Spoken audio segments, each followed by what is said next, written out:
last but not least, we have Sohaila from year 11, and she will be talking to us about passionate reading. So let's give it up for Sohaila, and I hope you guys enjoy. Think before you speak, read before you think by Fran Lebowitz, or A Reader Lives a Thousand Lives Before He Dies by George Martin.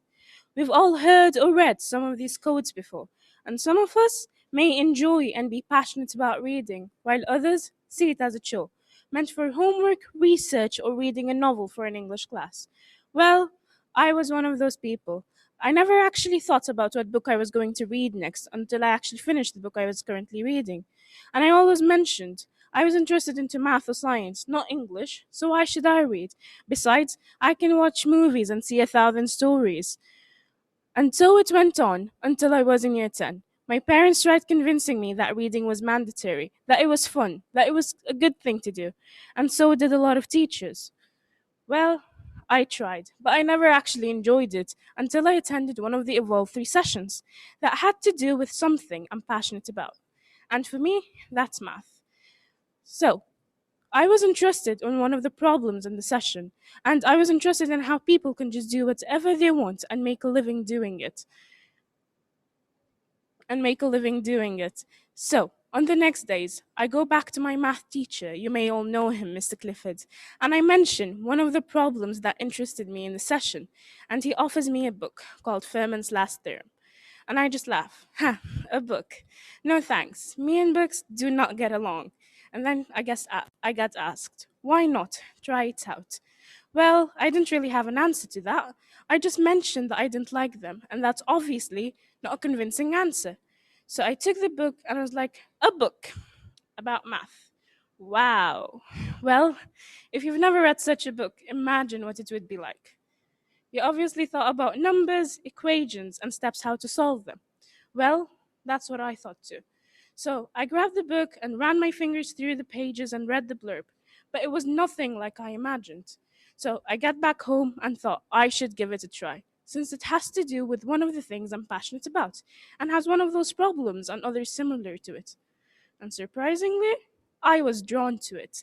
I wanted to know who Fermat was, who proved Fermat's last theorem, and how was it proven, how many mathematicians did it involve, and how many centuries did it take.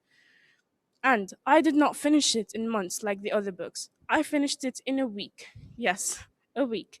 That may still seem like a long time to some people, but to me, that was an accomplishment.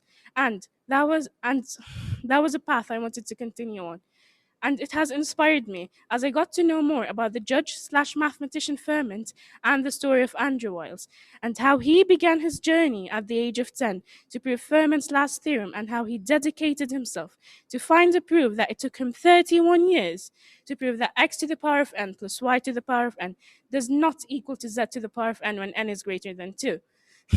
Well, Well, it's amazing to see how Andrew Wiles' childhood passion and obsession helped him to reach to something that many mathematicians tried to prove but failed.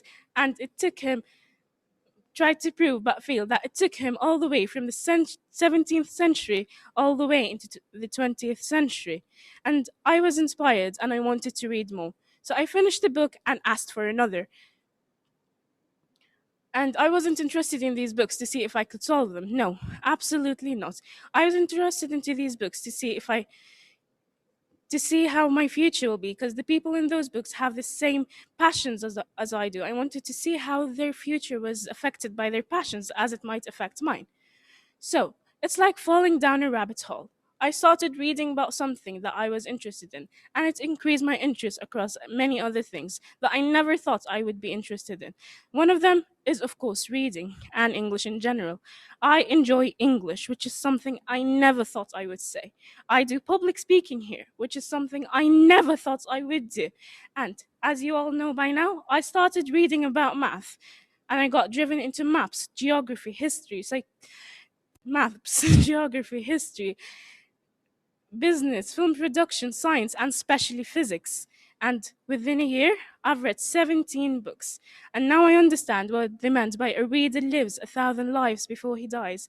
And I enjoy living the lives of people who share the same passions as I do, and living the lives of people of people like Andrew Weil, Stephen Hawking, Ramanujan, and many others.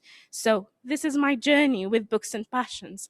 Now, it's your turn because it has definitely impacted me and changed me as a person and changed my future. Now I have more ambitions towards the future. I want to get a PhD in math physics and I want to study in the engineering field. And I want to become a role model and an ambassador for women like me. That you can do whatever you want and you don't have to see it to be in it. Thank you.